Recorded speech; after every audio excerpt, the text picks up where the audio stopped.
Professor Gustavo, seja muito bem-vindo ao canal do senhor. O senhor fica à vontade para expor o seu tema. Seja bem-vindo, professor. Obrigado, professor Hélio. Samuel, meu grande amigo, prazer revê-lo aí. Eu quero agradecer o professor Lélio e o professor Paulo Busato pelo convite, mas também pela oportunidade de eu poder ver grandes amigos que nós temos e que temos sido afastados aí por esse período de pandemia, né, do convívio diário. Pelo menos em eventos como estes, a gente consegue rever e ouvir uns aos outros de forma não ideal, mas um pouco mais próxima, né? E eu queria também parabenizá-los, os professores Lélio e Busato, por um evento dessa magnitude, desse fôlego. Eu não me recordo de ter visto, nesse período de pandemia, um evento com essa duração e com essa qualidade, né? Normalmente a gente fica naqueles formatos de lives, né? 40 minutos, meia hora, uma hora, que eu acho ótimo também, mas é muito bom ver que é possível fazer algo diferente, reunir tanta gente para falar sobre temas tão importantes e de uma maneira que fique palatável, que fique adequado às agendas de todo mundo. Então, parabéns aos organizadores aí por essa conquista. Pessoal, a minha fala, ela é mais, assim, burocrática, né, do que as demais, mas eu acho que é uma análise relevante. O tema que eu proponho é compliance nas legislações nacional e internacional. Esse é o tema que eu pesquisei na minha tese de doutorado. Foi meu orientador, o professor Paulo Busato, meu co-orientador, o professor Paulo de Souza Mendes, da Universidade de Lisboa. E esse aqui é um trecho da minha pesquisa que eu adaptei para fazer uma conclusão de uma apresentação própria aqui para caber no nosso espaço. Deixa eu ver o tempo, eu comecei mais ou menos 2h35, então temos até 15 e pouco. Vejam só, pessoal, compliance todo mundo já ouviu falar, né? E esse tema chegou aqui no mundo do direito para nós não tem tanto tempo, que eu diria talvez menos de 10 anos. E o assunto se tornou tão frequentemente discutido que hoje, quando a gente fala nessa expressão, a gente costuma achar que é algo do direito, né? Que é algo de advogados, que é algo de operadores jurídicos. Mas nas minhas pesquisas eu vi que não tem nada disso, né? Que compliance é algo que pertence há muito mais tempo a muitas outras áreas de conhecimento, né? Que não tem nada a ver com o direito, né? São os gestores, são técnicos, são fiscais, são estudiosos do mercado financeiro em geral, é algo do mundo do business, né? Essa expressão ligada a mecanismos de evitar irregularidades surge na primeira década do século passado, lá nos Estados Unidos, óbvio, né? Essa é uma palavra estrangeira, por conta do Federal Reserve, no ano de 1913, tentando evitar burlas a mecanismos de abertura de contas e de concessão de empréstimos por parte de instituições financeiras. Aí que surge essa expressão voltada ao atendimento de normas postas, né? Porque se a gente começa a falar sobre compliance do ponto de vista da palavra, né, isso é um vocabulário comum, né, para quem é falante de língua inglesa. Se você chegar para alguém, para um americano, para um inglês, e diz, eu pesquiso compliance, a menos que ele seja alguém que sabe exatamente do que você está falando, porque conhece você, ele vai pensar, tudo bem, mas compliance com o quê? Né? Como assim compliance? Porque compliance, para ele, é estar em conformidade com. Né? Então, nós temos aqui a noção de compliance jurídica, né? E essa noção que eu trago para nós, porque essa é a única que eu posso trazer, né? Eu tenho um background do direito, eu sou formado em direito, né? Então, quando eu falo compliance, eu estou me referindo a compliance no direito, que é o atendimento de normas, normalmente normas positivadas. Qual que é a relevância da gente pensar em compliance nas leis nacionais e internacionais, né? Que é essa a proposta aqui. A relevância, na minha opinião, é nós entendermos algo sobre compliance jurídico, né? O que é compliance jurídico? Qual que é a natureza jurídica do compliance? Né? Todo mundo aqui passou pelos bancos da graduação em Direito e a gente sabe que tudo que existe para a gente falar tem que ter uma natureza jurídica. E para que a gente possa falar mais sobre a natureza jurídica do compliance, é que eu pensei que me parece óbvio, né, como estudiosos das leis, que a gente procure saber como que é o compliance nas leis. Né? Não só nas leis brasileiras, mas também em leis internacionais. E para irmos além, isso também talvez não seja o suficiente.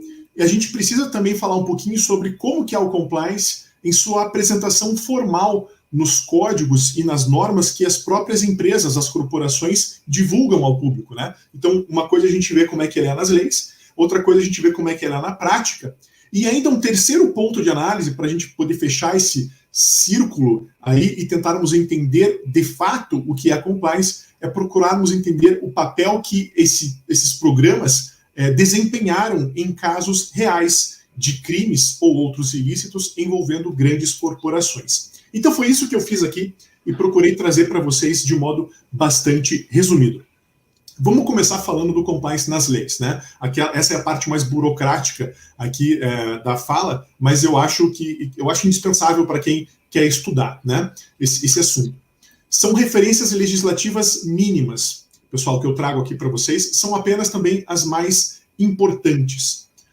Primeiro, vamos começar com as leis estrangeiras, tá? Porque a maioria delas é mais antiga do que as primeiras normas brasileiras. Vamos seguir essa trilha cronológica, então.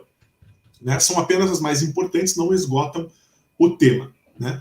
Então, vamos lá. As origens legislativas mais remotas do compliance, como hoje nós conhecemos, para prevenir ilícitos em corporações, podem ser encontradas na chamada FCPA, né? A Foreign Corrupt Practices Act, que é de 1977, né, nos Estados Unidos, que surgiu após o caso lá de Watergate, né, e que tem como escopo a implementação de sistemas de controle voltados à prevenção de crimes de corrupção de agentes públicos por grandes empresas, ainda quando fixadas em outros países. E a FCPA tem vários dispositivos determinando que empresas criem mecanismos de controle para evitar esse tipo de ato. Posteriormente, surgiu o Federal Sentencing Guidelines for Organizations, que abreviando fica FSGO, que é de 1991, que tem como ideia a produção e o estímulo ao bom comportamento corporativo pela previsão de penas reduzidas para empresas e pessoas que tenham criado ou obedecido programas éticos de regras internas.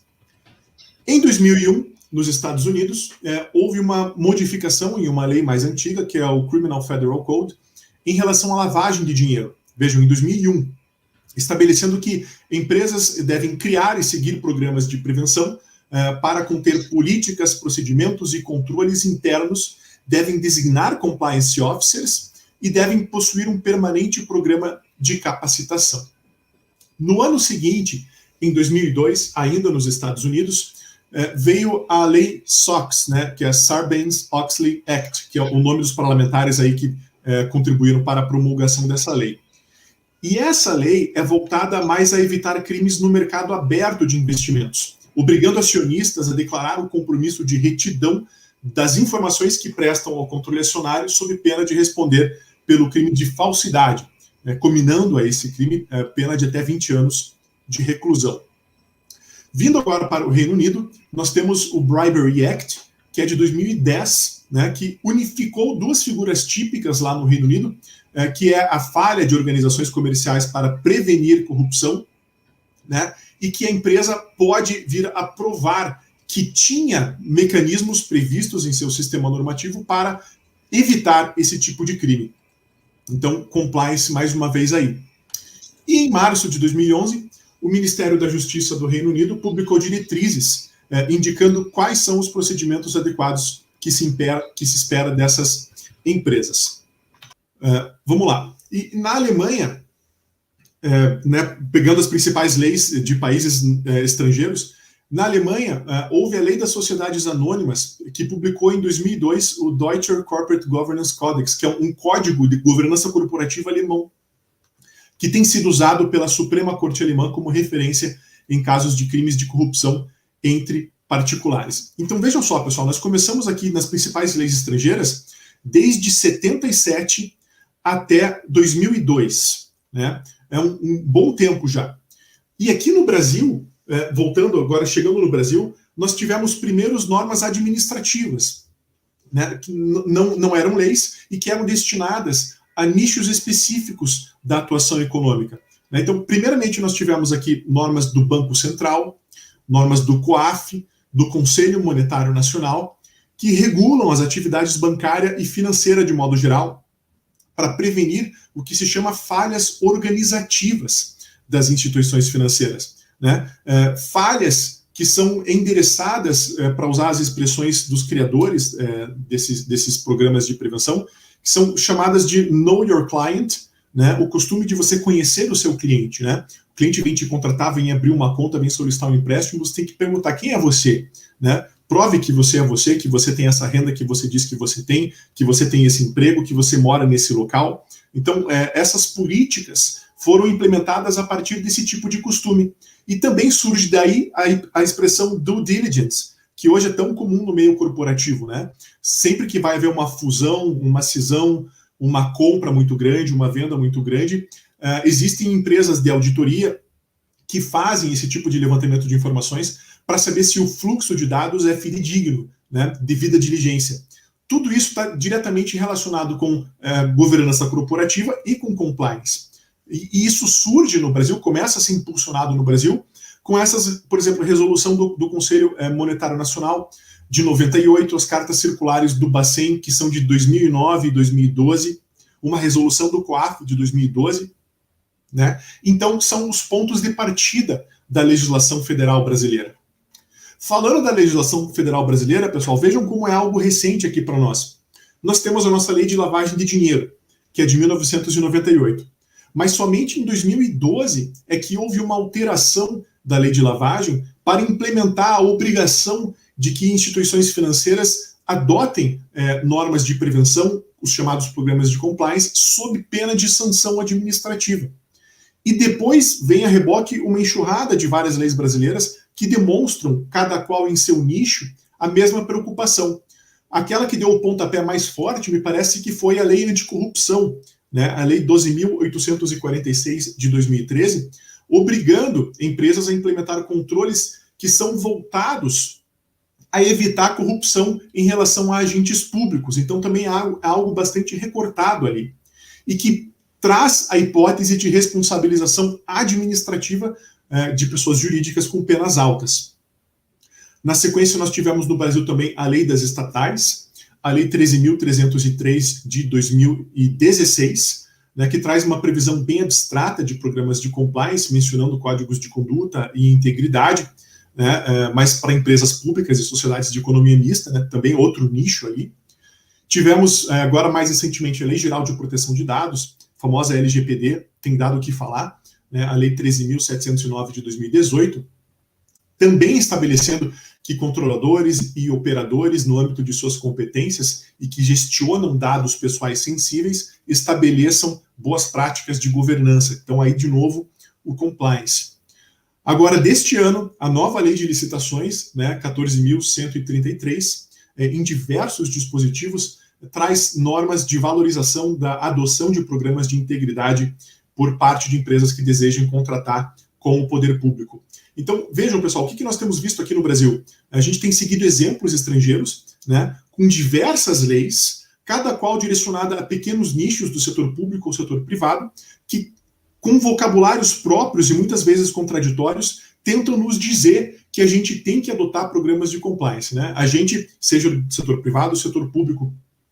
E isso tem sido feito cada vez com mais frequência, né? De outra forma, temos também leis como a Lei da Liberdade Econômica, que é de 2019 aqui no Brasil, a Lei do Governo Digital, que também é deste ano, todas estimulando melhores práticas de integridade e de prevenção, ao preconizarem menos burocracia em geral e maior simplicidade no relacionamento entre agentes públicos e privados. Tudo isso, claro, eu entendo que fomenta a prevenção de ilícitos, né? Há outras leis, né, que podem ser entendidas como de compliance, que eu não mencionar aqui, e também há leis estaduais e municipais, Brasil afora. Temos vários estados, Paraná, Bahia, Distrito Federal, Rio de Janeiro, que determinam a implementação de compliance na administração pública municipal e estadual, né? Mas já vimos aqui uma espécie de leis, de referências legislativas mínimas, que era a nossa ideia. Isso também vou dispensar a menção a decretos, instruções normativas que regulamentam, por exemplo, a lei anticorrupção. Nós temos vários atos infralegais que são também muito importantes, normas da Controladoria Geral da União, né, como instruções normativas e portarias da CGU, desde 2015 até aqui, também ajudam muito a compreensão de como realizar esses controles na prática. Então, vejam, pessoal, nós temos esse arcabouço legislativo para nos inspirarmos, né? Sabemos quais são as referências legislativas mínimas. Muitas delas são muito parecidas. Muitas dessas leis dizem as mesmas coisas e muitas são contraditórias. Indo para o próximo ponto de conhecimento do que é a compliance. Vamos para os casos de repercussão. Né? Os casos de maior repercussão, alguns dos casos de maior repercussão de crimes corporativos no mundo, em que supostamente havia normas internas de compliance em vigor nas empresas. Vamos começar com um caso muito conhecido, que é o Watergate. Né? Lá da década de 70, o pessoal deve se lembrar, do presidente Nixon já estava eleito, depois se descobriu que havia membros, supostamente não posso dizer que foram contratados, porque isso já foi descoberto pelo Partido Republicano, para invadirem um comitê lá da sede do Partido Democrata daquela época, né? Instalando escutas e tal. E o presidente depois renunciou e tudo aquilo que todo mundo sabe. Por que isso é importante para nós? Porque se descobriu que durante a campanha do presidente Nixon e após a campanha, ele estava recebendo dinheiro sem nenhuma contabilidade de empresas, grandes corporações, inclusive estrangeiras.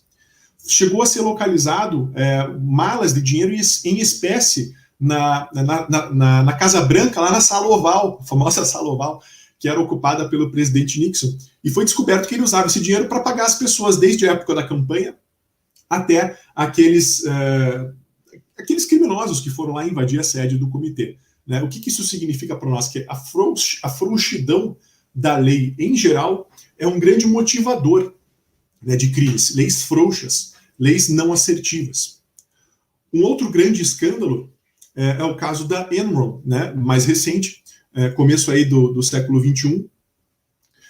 E nós vemos aqui, nesse caso da Enron, o papel de uma executiva da empresa chamada Sharon Watkins, que foi eleita naquele ano de 2002, uma das mulheres mais influentes do mundo. Ela chegou a sair na capa da revista Time por ela ter sido uma das mais importantes whistleblowers daquela época. E ela que trouxe, portanto, com a sua atuação, mandando e-mail para o presidente da empresa, falando ao público que a empresa estava enganando investidores, publicando falsos dados contábeis, mas ela nunca chegou a ser atendida na empresa. A empresa precisou ser descoberta pelas autoridades públicas, né? Mas ela que botou a luz na importância do papel do whistleblower dentro de programas de compliance. Tivemos depois também o caso da British Petroleum, né, que é um dos maiores desastres com vazamento de petróleo em águas profundas da história até hoje. Dizem que ainda aquele buraco que foi feito e não foi selado, que ele ainda vaza até hoje, nunca conseguiram fechar. Né? E esse caso, na verdade, nós temos uma ordem que foi dada por um diretor ao operador lá daquela broca específica em águas profundas, dizendo: olha, você pare de perfurar aí, que nós não temos tempo, vamos levar a broca para outro lugar que foi identificado que ali tem mais petróleo. Ele falou: não posso sair agora, tem que terminar para fechar aqui. Não, você vai ter que ir para lá, senão você está demitido. E aí o funcionário, obviamente, né, não queria perder o emprego, seguiu a ordem e houve aquela catástrofe ambiental. Aqui nós temos uma evidência de que as ordens que são dadas dentro das empresas, às vezes, não são elas próprias submetidas a nenhum controle, né, e que os funcionários que operam situações ou que protagonizam situações que podem gerar catástrofes estão totalmente desprotegidos. Né? Uma ameaça de um diretor pode causar um dano gigantesco como esse. Né? Tivemos outros casos mais recentes, como o Dieselgate, também, né, envolvendo o grupo Volkswagen. Vocês devem se lembrar. Colocavam softwares nos veículos para camuflar a quantidade de emissão de gases poluentes, né? Isso foi descoberto nos Estados Unidos, depois foi descoberto na Europa, nesse grupo. Nas pesquisas que eu fiz, eu localizei que esse grande grupo, ainda que eles tivessem sido descobertos, eles estavam discutindo internamente, na troca de e-mails e mensagens, como continuar mentindo. Né? E vejam, isso foi agora há poucos anos. Óbvio que esse grupo tinha o que eles chamavam de compliance, mas o diretor do departamento de compliance manda um e-mail para o CEO dizendo: temos que decidir se vamos ser honestos ou não. Né? Então, veja, o que é isso na prática? Né? Isso, na verdade, é um compromisso com a ilicitude e não com a prevenção de crimes. Então, apesar de todas essas leis muito mais antigas do que esse escândalo na Europa e nos Estados Unidos, esse tipo de coisa ainda acontece. Né? Aqui no Brasil temos vários outros casos. Não vou me demorar muito neles, porque todos conhecemos o Mensalão, por exemplo, né? foi utilizado como fundamento de condenação criminal no acórdão do STF, né? Claro que de forma criticável, mas foi usado, significa que é algo real. Depois tivemos a Operação Lava Jato aqui, né, em que acordos de leniência foram feitos e colaboração premiada, tendo como várias cláusulas a implementação ou a otimização de programas de compliance nessas grandes empresas, né, empreiteiras. E tivemos também desastres ambientais envolvendo empresas gigantescas, como os desastres das barragens de Mariana e de Brumadinho, novamente identificando que os controles eram absolutamente inidôneos e que por isso serviam de estímulo para a prática de ilícitos. O que a gente pode concluir analisando alguns desses poucos casos, né? Que apesar de termos leis, temos ainda grandes empresas que dizem ter programas de compliance, que são até avaliados como eficazes, né? Mas que na verdade ou foram feitos para serem ineficazes, de caso pensado, ou simplesmente não funcionam. E vejam que essas empresas têm todas altíssima capacidade econômica e que por isso produziram consequências drásticas que a sociedade brasileira e estrangeiras pagam ainda, especialmente em casos ambientais. Então, em todos esses casos, pessoal, o Estado, os fiscais e a sociedade ficaram sabendo que esses crimes estavam sendo praticados muito tempo depois do início dessas práticas criminosas. E os órgãos de controle estavam totalmente no escuro em relação ao que se passava dentro das empresas. A vitimização produzida pelas empresas é tão grande que inaugurou um novo campo criminológico, a vitimologia corporativa. O professor Eduardo Saad Diniz, da USP, tem um livro sobre isso, porque isso é real. E, por fim, fechando o nosso terceiro círculo de análise aqui do que é compliance, nós podemos analisar o que é compliance de acordo com as leis, A gente já viu as leis, mas o que significa o compliance em cada uma dessas leis? Eu identifiquei, pessoal, que o compliance pode ser 1, 2, 3, 4, 5 coisas diferentes em todas essas leis. 5 coisas que existem de maneira simultânea. Compliance pode ser uma mera recomendação. Tá? Eu tenho aqui anotadas todas as leis que tratam compliance como cada uma dessas identidades, dessas 5 identidades distintas. Tá? Então vamos lá. Leis que tratam compliance como mera recomendação, uma faculdade, Adota quem quer sem nenhuma consequência. Nós temos a FCPA, o US Code, o Dodd-Frank Consumer Protection Act, a lei alemã, o Bribery Act, que é a lei inglesa, legislação italiana, argentina, do Equador, do Brasil, e aqui no Brasil a lei das estatais e a LGPD. Mera recomendação, O que seria soft law, como dizem, embora pública. Outra possível identidade do compliance é que seja uma obrigação mediante sanção. Então, outras leis dizem, olha, você tem que adotar compliance, senão você vai sofrer uma sanção. Essas leis são a SOX, a legislação portuguesa, chilena, paraguaia. No Brasil, só uma, a lei de lavagem de dinheiro. E tem outros projetos de lei aqui no Brasil que procuram tratar o compliance como obrigação sancionada. Tá? Mas ainda não foram publicados. Terceira possível identidade do compliance em leis brasileiras, como pena ou como condição de acordo. No Brasil, a lei anticorrupção, que permite isso nos acordos de leniência, E em outros países temos o US Sentencing Guidelines, a lei boliviana e a lei peruana. Uma quarta identidade do compliance ainda é cláusula de exclusão total de responsabilidade. A lei espanhola, a lei italiana, a lei argentina, colombiana e peruana dizem que em determinadas situações a pessoa que está envolvida, pessoa jurídica ou natural, que esteja envolvida na prática de um crime pode não responder em nenhuma hipótese, atendidos determinados requisitos. Essa, para mim, é a identidade mais criticável do compliance. Acho que ele não deve servir de afastamento total de responsabilidade criminal sob pena de torná-lo ainda mais monetarizado, mais do que já é e mais descredibilizado. E uma quinta e última identidade que eu identifiquei aqui nas leis é compliance como interferência na aplicação da sanção. Nós temos isso em leis norte-americanas, leis espanholas, italianas, argentinas, chilenas, colombianas, peruanas e no Brasil a lei anticorrupção e a LGPD. O que a gente pode concluir dessa análise ampliada da legislação pelas identidades do compliance? que existe uma multiplicidade de identidades do compliance, né? Na mesma lei, ele pode ser um benefício ou pode ser uma sanção, pode ser algo tão superficialmente tratado que na prática se torne socialmente irrelevante. Então, existe um grande conflito de identidades do que é compliance do ponto de vista jurídico, né? E isso, a mim, parece que revela grande insegurança, primeiro dos governos em relação ao que é compliance e para que serve, né? Porque serve para um monte de coisa, às vezes não serve para nada, né? E também das consequências da sua adoção e da não adoção.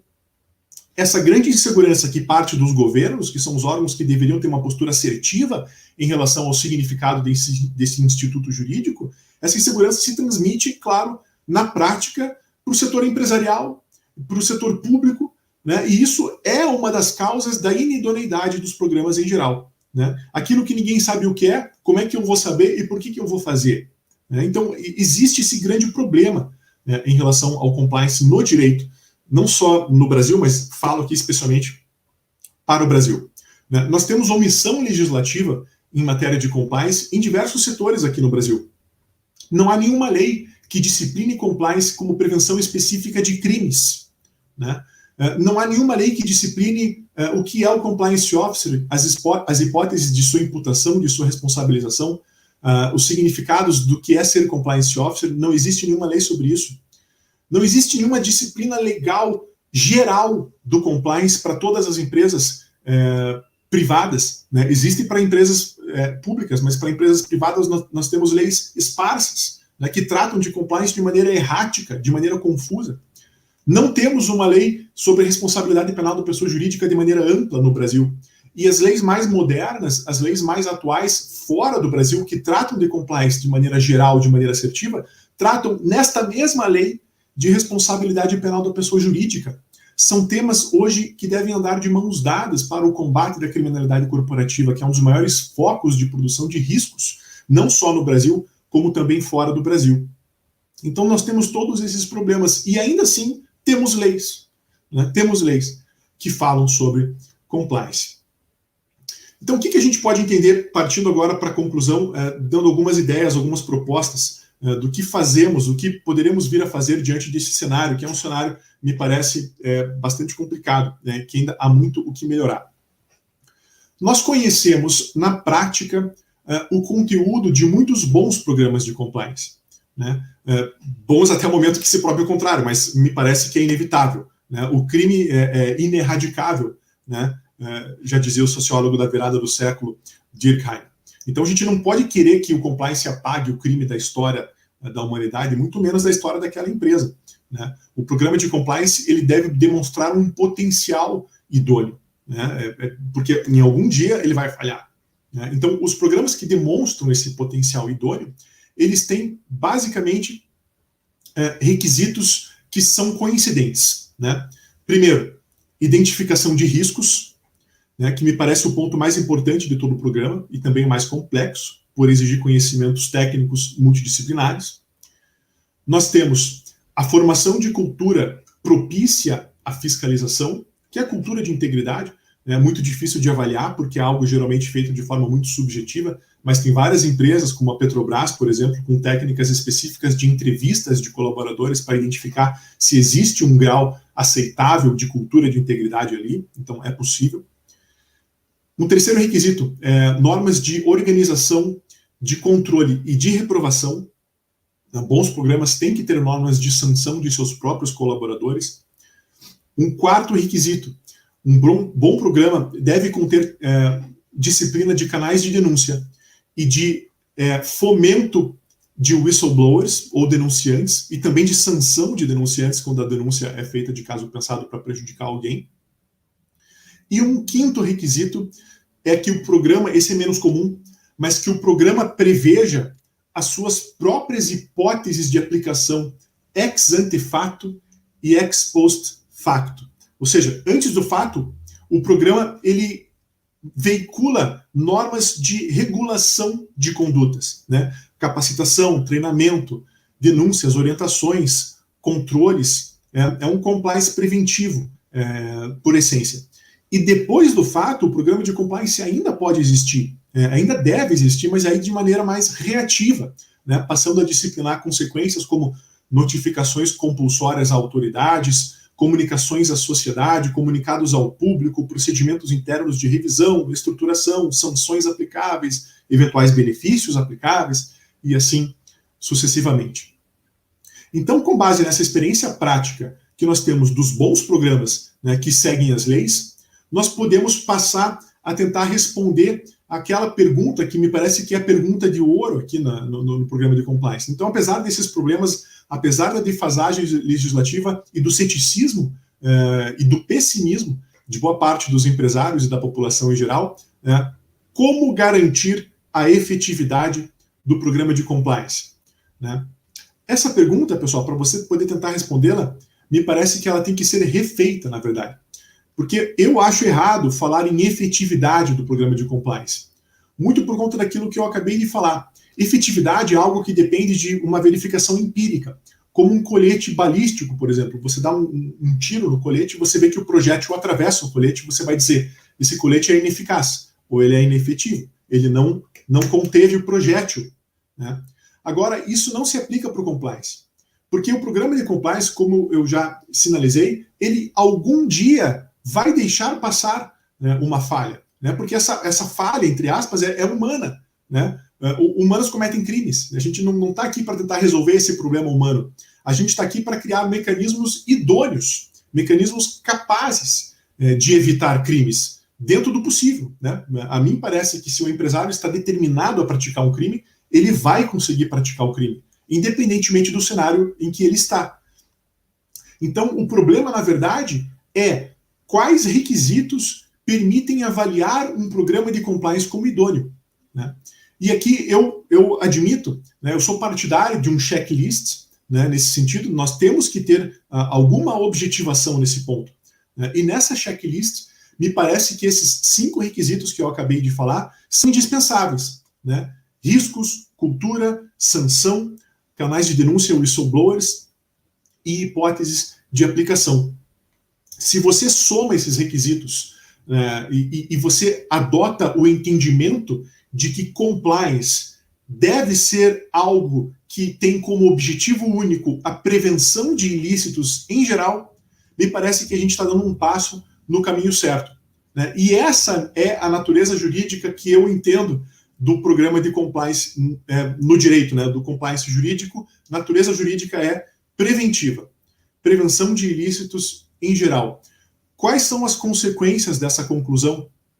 São várias, mas a mais importante, me parece que se a classe empresarial e os fiscais, né, sociedade em geral, entendem que o Instituto do Compliance tem como único objetivo prevenção de ilícitos, isso significa que a decisão do gestor da empresa, do executivo, seja ela pública ou privada, quando ele está diante do impasse, toma essa decisão que representa mais lucro, mas mais arriscada, ou toma essa decisão que me traz prejuízos, mas é menos arriscada, a única decisão possível tem que ser a decisão pelo prejuízo, pessoal. Porque o compliance não deve fomentar o lucro. E vejam, não estou criminalizando de forma alguma, não estou criticando o objetivo do lucro. Essa é a razão de ser das empresas. Né? Devem perseguir o lucro. Mas o compliance chega aí para fazer uma regulação, né? Para temperar esse objetivo. Porque se a gente buscar só o lucro, aí a gente já sabe o que vai acontecer. Né? Então deve haver algum departamento de compliance ali dizendo, recomendando, orientando, né, que esse é o limite da atuação do diretor de compliance, dizendo, olha, aqui a nossa decisão tem que ser a decisão pelo menor risco, ainda que isso reduza o lucro da empresa. Né? O lucro da empresa pode significar um grande prejuízo para toda a sociedade, a exemplo de todos os outros casos que nós já vimos. Né? E, por fim, pessoal, utilizando aí os pouquinhos minutos que me restam, existem uma série de outras medidas que podem ser adotadas para otimizar os programas de compliance na prática, né? Mas todas elas, me parecem, dependem, ou pelo menos exigem para um melhor aproveitamento, uma mudança legislativa, né? Ou uma revisão do estoque regulatório brasileiro. Né? Não é só direito penal, pessoal, não é só direito. Né? Nós precisamos de novas normas. E essas novas normas não são só leis, né? São normas de regulação do mercado em geral. Existem diversos modelos de relacionamento do público e o privado que nós não temos aqui no Brasil, né? O exemplo da autorregulação regulada, né, que nos vem lá de Ayres e Braithwaite, desde a década de 90, eles falavam regulação responsiva, né? Nós precisamos aproximar o público e o privado. A gente precisa sair de um campo de batalha, que é antagonista, e sentar numa mesa redonda, né? O empresário poder bater na porta da autoridade e dizer, eu quero empreender, quais normas eu devo cumprir? E ele receber essa informação de maneira clara, né? Precisamos aproximar, precisamos dialogar, claro, sempre com o cuidado da captura de interesses, né? Isso pode ser disposto em uma nova lei, mas a postura adversarial, ela afasta condutas compliant, né? Nós precisamos de confiança, né? Precisamos confiar que podemos confiar, né? Eu acho que isso, e aqui é uma declaração de otimismo, eu me considero um otimista, embora tente não parecer ingênuo nesse ponto. Eu sei que os controles devem existir e que, enfim, crimes vão ocorrer, mas eu acho que nós temos que investir na grande potencialidade desse mecanismo jurídico de evitação de ilícitos, especialmente quando falamos, novamente, das principais fontes de riscos do mundo hoje em dia, que são as grandes corporações, já chamadas pelo meu admirado orientador de os novos leviatãs. Pessoal, então, quero aqui encerrar a minha fala. Desculpem, porque eu falo muito rápido, eu tenho essa tendência, mas sigo à disposição de todos aí para eventuais dúvidas. Professor Lélio, muito obrigado. Professor Gustavo, que aula clara, que domínio de conteúdo. Quero parabenizar o senhor aí pela brilhante exposição. E, professor, aproveitando enquanto o outro professor está entrando aqui, eu recebi 3 apps aqui de alunos de faculdades diversas que eles pediram para o senhor uma indicação bibliográfica. Um aluno de graduação, o que o senhor indicaria para ele começar porque esse tema, compliance, é um tema do momento, um dos temas do momento da minha visão. O que o senhor indica? Puxa, professor, tem tanta coisa já escrita, né? A maioria das produções são estrangeiras, né? Os alunos de graduação devem entender que, ainda embora exista grande produção já em português, as melhores fontes, as mais completas, elas são em idiomas estrangeiros, espanhol e inglês, né? Independentemente disso, existem boas obras brasileiras para que você comece a tratar do compliance, mas elas são também nichadas, como dizem, né? Então, você vai encontrar a obra de compliance direito penal, compliance direito tributário, compliance direito trabalhista, e pouca coisa ou nada sobre o compliance jurídico, que foi esse das omissões que eu tentei preencher com a minha pesquisa de doutorado. Então, professor Lélio, eu acho que fica melhor nós fazermos assim, eu indico o meu e-mail, ou o professor indica, e os alunos me mandam um e-mail que eu tenho um monte de material para devolver. Ao invés de ficar escolhendo aqui qual é o melhor e o pior, eu acho que a gente pode falar eu posso falar com o aluno e ele me diz qual que é a pretensão que eu faço a melhor indicação possível. Aonde que eu escrevo, professor, o meu e-mail? No grupo ali de WhatsApp? No grupo de WhatsApp ou aqui no chat privado. Se eu subir os últimos comentários, a Melina Sexto mandando um parabéns. Marcela Colares, lá de Manaus, parabéns pelo belíssimo evento a todos, especialmente o professor Lélio.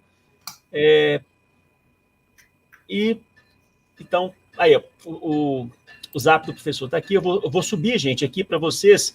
Vou postar no campo dos comentários. Vou postar no banner melhor. Vou postar um banner aqui.